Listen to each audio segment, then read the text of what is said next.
Bulletin का आगाज करते हैं और आपको बताएं कि field marshal chief of army staff general Syed Asim Munir का दौरा अमेरिका। फील्ड मार्शल ने वाशिंगटन डीसी में ओवरसीज पाकिस्तानियों से मुलाकात की। आईएसपीआर के मुताबिक ओवरसीज पाकिस्तानियों ने आर्मी चीफ का पुरतबाक इस्तकबाल किया और बड़ी तादाद में मुलाकात के लिए पहुंचे। ओवरसीज पाकिस्तानियों ने अफवाज पाकिस्तान की पेशा वराना सलाहियत, खुसूसन मार्के हक और ऑपरेशन बुनियादन मरसूस में बहादुरी और कामयाबियों को सराहा। खिराज तहसीन पेश किया गया। फील्ड मार्शल सैयद आसिम मुनीर ने ओवरसीज पाकिस्तानियों के जज्बे और वतन से मोहब्बत को सराहते हुए तरसीलात, सरमायाकारी और आलमी सतह पर पाकिस्तान का मजबूत तशख्खुस उजागर करने पर उनका शुक्रिया अदा किया। फील्ड मार्शल सैयद आसिम मुनीर ने पाकिस्तानी तारकीन वतन की मजबूत किरदार की तारीफ करते हुए कहा कि वो पाकिस्तान के हकीकी सफीर हैं, जो तरसीलात ज़र, सरमायाकारी और मुख्तलिफ शोबों में नुमाया कारकर्दगी के जरिए न सिर्फ मुल्की मईशत में अहम किरदार अदा कर रहे हैं, बल्कि पाकिस्तान का आलमी तशख्खुस भी बुलंद कर रहे हैं। मुलाकात के दौरान ओवरसीज पाकिस्तानियों ने अपने तजर्बात, तजावीज़ और मसाइल से आगाह किया, जिन्हें आर्मी चीफ ने गौर से सुना और उनके मुस्बत किरदार को सराहा। फील्ड मार्शल ने रवाबत के तसलसल और बाहमी ताउन की अहमियत पर जोर दिया। आर्मी चीफ ने शुरका से खिताब में कहा कि मिलकर एक महफूज, खुशहाल और मजबूत पाकिस्तान के ख्वाब को हकीकी बनाया जा सकता है। यहाँ अपने नाज़रीन को बताएं कि वज़ीर आज़म शहबाज शरीफ ने 2028 तक रिकडिक को रेलवे लाइन नेटवर्क से मुंसलिक करने की हिदायत कर दी है। वज़ीर आज़म शहबाज शरीफ की ज़ेर सदारत पाकिस्तान रेलवेज़ की अपग्रेडेशन और उसकी रिकडिक तक तोसी से मुतालिक आला सतह का इजलास हुआ। इजलास में मुस्तकबिल की कार्गो और नकलो हमल की ज़रूरत के पेश नज़र पाकिस्तान रेलवेज़ की तरक्की बशमूल ML1 और ML3 की अपग्रेडेशन पर ब्रीफिंग दी गई। वज़ीर आज़म ने रेलवे की अपग्रेडेशन और तरक्की के लिए फाइनेंसिंग के हवाले से बैनुल वज़ारती कमेटी तश्कील देने की हिदायत कर दी है। कमेटी पाकिस्तान रेलवेज़ की तरक्की और इसके रिकडिक तक रसाई के लिए दरकार फाइनेंसिंग के हवाले से ठोस तजवीज़ पेश करेगी। वज़ीर आज़म ने कहा कि पाकिस्तान रेलवेज़ मुल्की मईशत और मवासलात में रीढ़ की हड्डी की हैसियत रखती हैं। पाकिस्तान रेलवेज़ नकलो हमल का एक सस्ता, तेज़ और माहौलदोज़ जरिया है। रिकडिक को रेलवे नेटवर्क से मुंसलिक करने से बलूचिस्तान के माइंस एंड मिनरल्स शोबे की तरक्की होगी और इलाके के अवाम के लिए रोज़गार के नए मौक़े पैदा होंगे। और आपको बताएं कि ईरान ने इसराइल पर एक और बड़ा हाइपर हमला कर दिया। मिसाइल और ड्रोन्स बरसा दिए। तेल अबीब और हिफा में सायरन गूंज उठे। उसके बायस हिफा रिफाइनरी बंद कर दी गई। हमले के बायस 3 मुलाजिम हलाक हुए। इसराइल ने अपने शहरियों को महफूज पनागाहों में जाने की हिदायत कर दी। ईरानी हमलों में अब तक हलाक इसराइलियों की तादाद 24 हो गई। 400 से ज्यादा जख्मी हुए। अमरीकी सिफारतखाने के करीब मिसाइल हमला किया गया। इमारत को मामूली नुकसान पहुंचा। एहलकार महफूज रहे। इसराइल ने अपने तमाम एयरपोर्ट्स और फ़िज़ाई हदूद बंद रखने का ऐलान कर दिया। ईरान मीडिया रिपोर्ट्स के मुताबिक ईरान ने चौथी बार इसराइल के दारुल हुकूमत तेल अबीब और हिफा शहर पर बैलिस्टिक और ड्रोन्स दागे, जिसके बाद इसराइल में सायरन बज उठे। हिफा की रुमात ड्यूटाइडस बेस को निशाना बनाया गया। इसराइल ने भी तेहरान पर ताज़ा हमला किया। पाकिस्तानी इनकलाब के तर्जुमान अली मोहम्मद ने कहा कि ऑपरेशन वादा सादिक सोम की ये नवी लहर जो सुबह तक जारी रहेगी।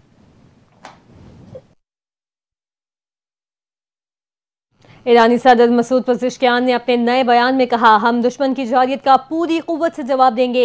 इजराइल पर ऐसा हमला करेंगे जो उसे पछताने पर मजबूर कर देगा। इजरायली हमलों का उसी की जबान में जवाब दिया जाएगा। हम जंग को वसअत देना नहीं चाहते। हर कमांडर के हाथ से गिरने वाला परचम नया कमांडर उठाएगा और मैदान जंग में उतरेगा। ईरानी सदर मसूद पज़ेश्कियान ने कहा, आज तुर्क सदर से फोन पर बात हुई, मैंने वाज़ेह किया जंग हमने शुरू नहीं की।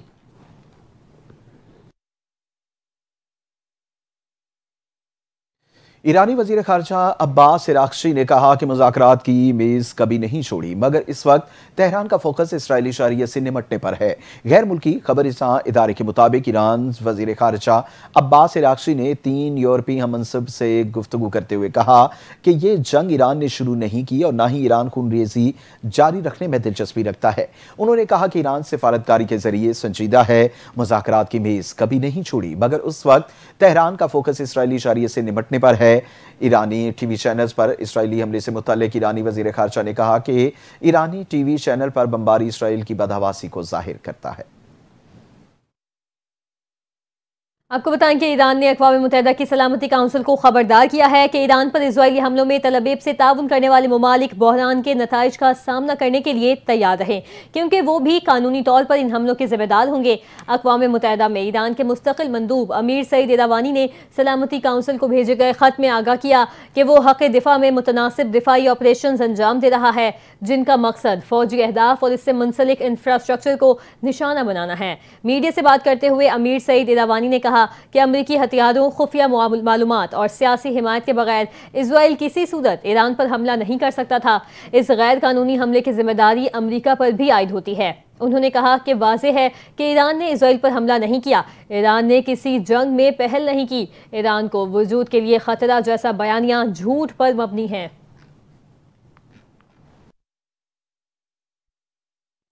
और ईरानी मीडिया ने दावा किया है कि इसराइल के दिफा को हैक करके आयरन डोम निज़ाम हैक कर लिया गया, जिसके नतीजे में इसराइली मिसाइल अपने ही इलाकों में गिरने लगे।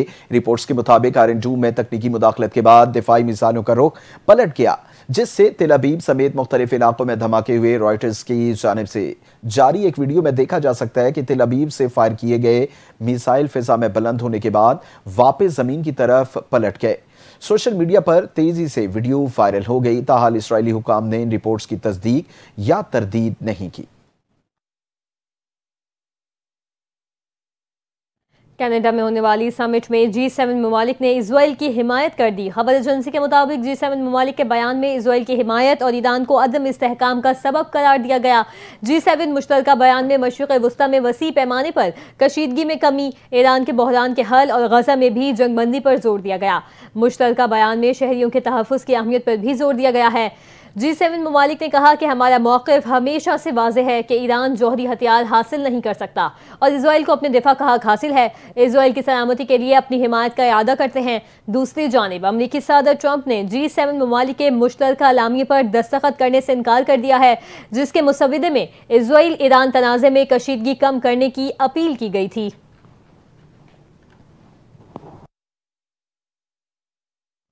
और पाकिस्तान समेत 21 मुस्लिम ममालिक के वज़राए खारजा की जानिब से ईरान पर इसराइली हमले की मजम्मत, हमले को UN चार्टर और आलमी क़वानीन की खुली खिलाफवर्जी करार दिया। एलामिये में कहा गया कि 13 जून से ईरान पर इसराइली हमले UN चार्टर और आलमी क़वानीन की खुली खिलाफवर्जी हैं। मुश्तरका एलामिये में इलाकाई खुद मुख्तारी, सालमियत, हमसायगी के उसूलों के एहतराम पर जोर दिया गया। मशरिक़ वस्ता में कशीदगी के खात्मे, जंगबंदी के लिए फौरी इक़दामात का मुतालबा किया गया। मुश्तरका एलामिया में कहा गया, खतरनाक कशीदगी से खित्ते में अमन व इस्तेहकाम को संगीन खतरात लाक हो सकते हैं। पाकिस्तान और अमेरिका के दरमियान टैरिफ मामले पर अहम पेशरफ्त। वज़ीर ख़जाना मोहम्मद औरंगज़ेब और अमेरिकी वज़ीर तिजारत ने वर्चुअल मुलाकात में मुज़ाकरात को तामीरी अंदाज में आगे बढ़ाने पर इत्तफ़ाक़ किया। वज़ारत ख़जाना का कहना है कि मुज़ाकरात का मकसद तिजारती मुआहदे को जल्द हतमी शक्ल देना है। दोनों रहनुमाओं में तिजारत, सरमायाकारी और बाहिमी इक़्तिसादी ताल्लुकात मज़ीद मजबूत बनाने पर गुफ्तगू हुई। पाकिस्तान और अमेरिका ने तकनीकी सतह पर तफसीली बातचीत जारी रखने पर इत्तफ़ाक़ किया। वज़ारत ख़जाना के अलामिये में कहा गया कि यह बातचीत एक मुत्तफ़िक़ा लाहे अमल के तहत की जाएगी। पाकिस्तान और अमेरिका के वज़रा ने मुज़ाकरात की कामयाबी की उम्मीद ज़ाहिर की है।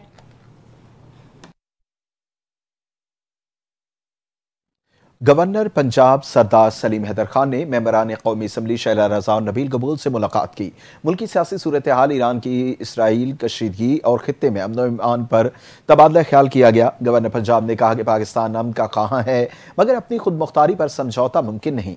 उन्होंने खबरदार किया कि अगर इसराइल समेत किसी ने मैली आंख से देखा तो पाक फौज मुंह तोड़ जवाब देगी। उन्होंने बताया कि इराक में फंसे पाकिस्तानी ज़ायरीन की वापसी जारी है और हुकूमत मजीद इक़दामात कर रही है।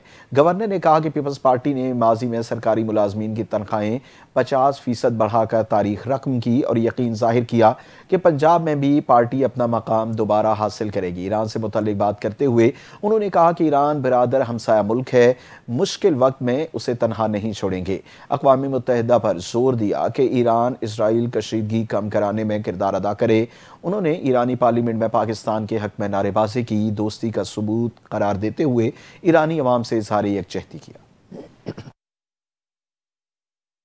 पाकिस्तान हुकूमत आज आइंदा माली साल 2025-26 के बजट का ऐलान करेगी। सूबाई वज़ीर ख़जाना मीर शुएब नौशेरवानी बलूचिस्तान असम्बली में बजट पेश करेंगे। बजट का मजमूई हजम 1000 अरब रुपए से जायद होने का इम्कान है, जबकि ये बजट 40 अरब रुपए सरप्लस होगा। हुकाम के मुताबिक आइंदा माली साल के लिए तरक्याती अखराजात की मद में 245 अरब रुपए मुख्तस करने की तजवीज़ दी गई है। गैर तरक्याती अखराजात के लिए 642 अरब रुपए रखे जाएंगे। तालीम के शोबे में 125 अरब और सेहत के लिए 71 अरब रुपए मुख्तस किए जाने की तजवीज़ है। सेहत, तालीम और आवाम के मयार ज़िंदगी में बेहतरी के लिए इजाफी तौर पर 30 अरब रुपए रखे जा रहे हैं। सूबे में अमन व अमान की बेहतरी के लिए भी 97 अरब रुपए मुख्तस करने की तजवीज़ दी गई। आइंदा माली साल के बजट में विफाकी मुहासिल से बलूचिस्तान को NFC अवार्ड के तहत 743 अरब रुपए हासिल होने की तवक्को है। सूबाई टैक्सों और नॉन टैक्स आमदन की मद में बलूचिस्तान को 150 अरब रुपए से जायद हासिल होने का तखमीना लगाया गया। बजट में सरकारी मुलाजमीन की तनख्वाहों में विफाकी हुकूमत के ऐलान के मुताबिक इजाफा किए जाने का इम्कान भी मौजूद है। पीपल्स पार्टी की रहनुमा शाजिया मरी ने कौमी असम्बली इजलास में सवाल करते हुए कहा कि वजीर आजम बताएं, हुकूमत शमसी तवानाई के इस्तेमाल की हौसला शिकनी क्यों कर रही है। शाजिया मरी ने कौमी असम्बली के इजलास में तकरीर के दौरान कहा कि नहरों के मामले में आप हमारा साथ दें, अगर आप सिंध के बेटे हैं तो नहरों के मामले पर हमारा साथ देंगे। आप कराची हैदराबाद को सिंध से अलग नहीं कर सकते, कराची सिंध का है और सिंध का रहेगा। शाजिया मरी की तकरीर के दौरान MQM अरकान ने एहतजाज किया। MQM की आसिया इसहाक शाजिया मरी की नशिस्त के करीब आ गई। ऐवान में MQM और पीपल्स पार्टी अरकान में शदीद तल्ख कलामी हुई। शाजिया मरी ने कहा कि पीपल्स पार्टी सोलर पर 18% टैक्स की हिमायत नहीं करेगी। पाकिस्तान मौसमियाती तब्दीली से सबसे ज्यादा मुतासिर होने वाले ममालिक में शामिल है।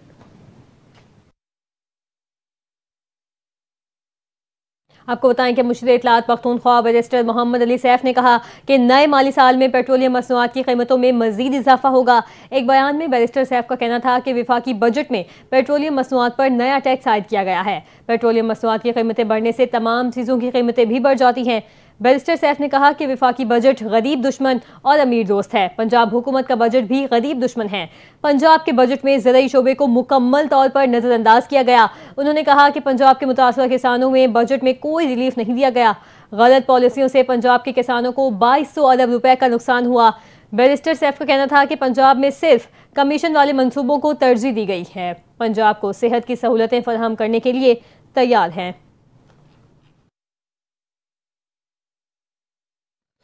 वज़ीर इत्तलात पंजाब अस्मा बुखारी ने बैरिस्टर सैफ के बयान पर सख्त रद्द-ए-अमल देते हुए कहा कि पंजाब हुकूमत सेहत और तालीम के लिए जितना बजट मुख्तस किया उतना खैबर पख्तूनख्वा का कुल बजट नहीं। उन्होंने कहा कि पंजाब में पहली बार सरकारी अस्पतालों में मुफ्त अद्वियात दी जा रही हैं। फील्ड अस्पताल, क्लिनिक ऑन व्हील्स और मरियम नवाज हेल्थ क्लिनिक्स की कामयाबी से जारी हैं। कैंसर, हेपेटाइटिस, TB जैसी महंगी अद्वियात मरीजों के घरों तक पहुंचाई गई हैं। अस्मा बुखारी ने मजीद कहा कि खैबर पख्तूनख्वा से मरीज पंजाब में इलाज के लिए आ रहे हैं। पंजाब के दरवाजे सबके लिए खुले हैं। उन्होंने बैरिस्टर सैफ को तनकीद का निशाना बनाते हुए कहा कि आपकी नौकरी से पंजाब पर तनकीद करना है।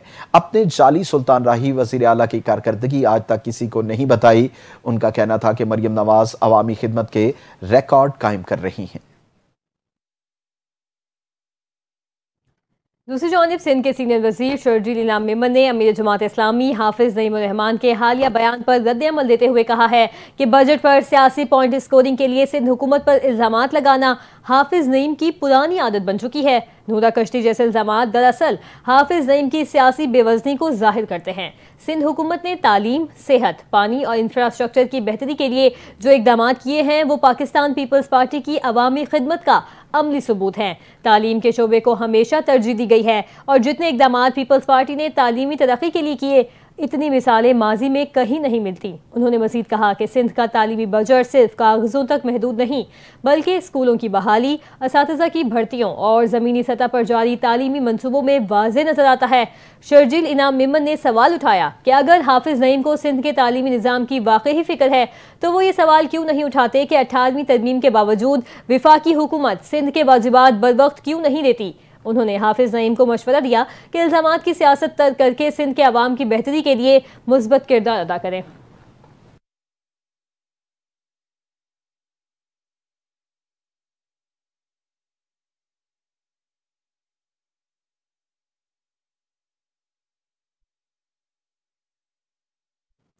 पाकिस्तान तहरीक इंसाफ के चेयरमैन बैरिस्टर गौहर ने कहा कि फेडरल बोर्ड ऑफ रेवेन्यू में इस्लाहात की जरूरत है। मीडिया से गुफ्तगू करते हुए कहा कि पीपल्स पार्टी ने पहले भी हुकूमत को वोट दिया था और पीपल्स पार्टी अब भी बजट के हक में वोट देगी।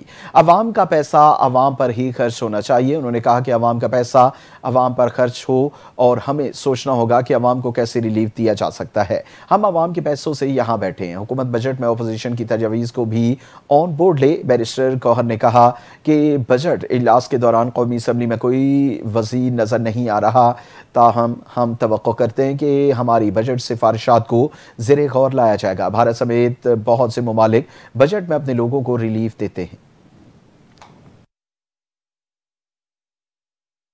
आपको बताएं कि पिपरी पंपिंग स्टेशन पर के इलेक्ट्रिक के केबल फॉल्ट के बायस पंपिंग स्टेशन मुकम्मल तौर पर बंद हो गया। तर्जुमान के इलेक्ट्रिक के मुताबिक पिपरी पंपिंग स्टेशन पर केबल फॉल्ट हुआ है, जिसके बाद पंपिंग स्टेशन मुकम्मल तौर पर बंद हो गया। तर्जुमान वाटर कॉरपोरेशन के मुताबिक पंपिंग स्टेशन से शहर को यौमिया 145 MGD पानी फराहम किया जाता है और बिजली की बहाली के हवाले से इकदाम के लिए कि इलेक्ट्रिक इंतजामिया से मुकम्मल राबते में हैं। वाटर कॉरपोरेशन हुकाम का कहना है कि पंपिंग स्टेशन बंद होने से लांडी, कोरंगी, शाह फैसल बिन कासिम और DHA के इलाके मुतासिर होंगे। तर्जुमान के इलेक्ट्रिक का कहना है कि केबल फॉल्ट रात 10:15 पर हुआ और फॉल्ट ताहाल दुरुस्त नहीं हो सका। और चीन ने इसराइल से अपने शहरियों को फौरी इनखला की हिदायत जारी कर दी। चीन ने इसराइली सफारतखाने में खबरदार किया कि चीनी शहरी जमीनी बॉर्डर क्रॉस करने के जरिए इसराइल से जल्द निकल जाएं। चीन का कहना है कि सिक्योरिटी सूरत हाल तशवीशनाक है। चीनी शहरी उर्दन की तरफ निकल जाएं। अमरीका ने अपने शहरियों को फौरी तौर पर ईरान से निकलने की हिदायत जारी कर दी। अमरीकी महकमा खारजा का कहना है कि अमरीकी शहरी किसी सूरत में भी ईरान का सफर न करें।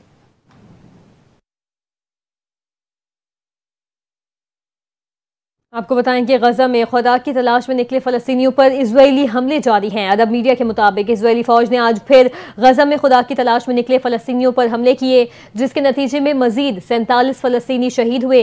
रिपोर्ट के मुताबिक इजरायली फ़ौज ने खान यूनुस में शहरियों पर उस वक्त हमले किए जब लोग गजा में इजराइल और अमरीकी इंतजामिया की ज़ेर निगरानी चलने वाले खुराक तकसीमी मरकज़ पर जमा हुए थे।